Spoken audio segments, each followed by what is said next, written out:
এই শহর থেকে আরো অনেক দূরে চলো না চলে যাই, আকাশটাকে আজি চোখে রেখে মনটাকে কোথাও হারাই। বোলপুর শহর ছাড়িয়ে আমরা কোথায় গিয়ে থাকলাম তারই গল্প আজকে।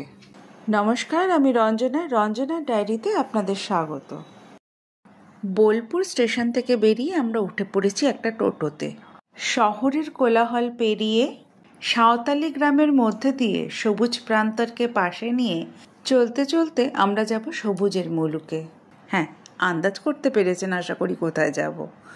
শহর ছাড়িয়ে মন হারানো পথে চলতে যে এত আনন্দ সে আগে বুঝিনি, তাই বেসুরে একটা গানই গেয়ে ফেললাম। যাই হোক, আমরা যেহেতু টোটোতে পথ চলতে চলতেই ছবিগুলো তুলেছি, তাই ক্যামেরার এই মুভমেন্ট।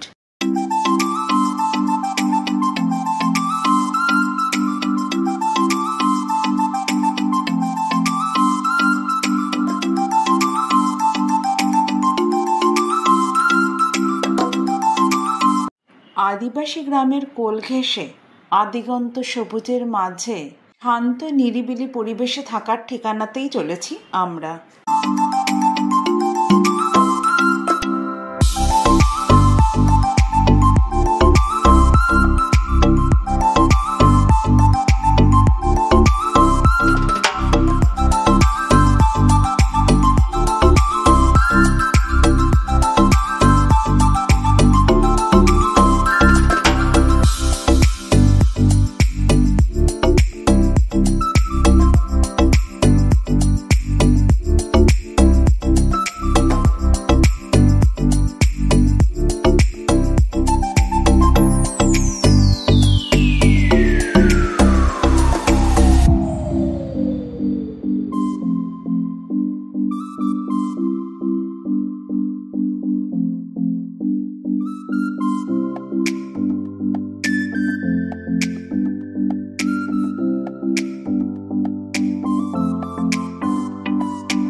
বোলপুর শহর ছাড়িয়ে আমরা চলে এসেছি মুলুক গ্রামে, বোলপুর ভারত সেবাশ্রম সংঘে।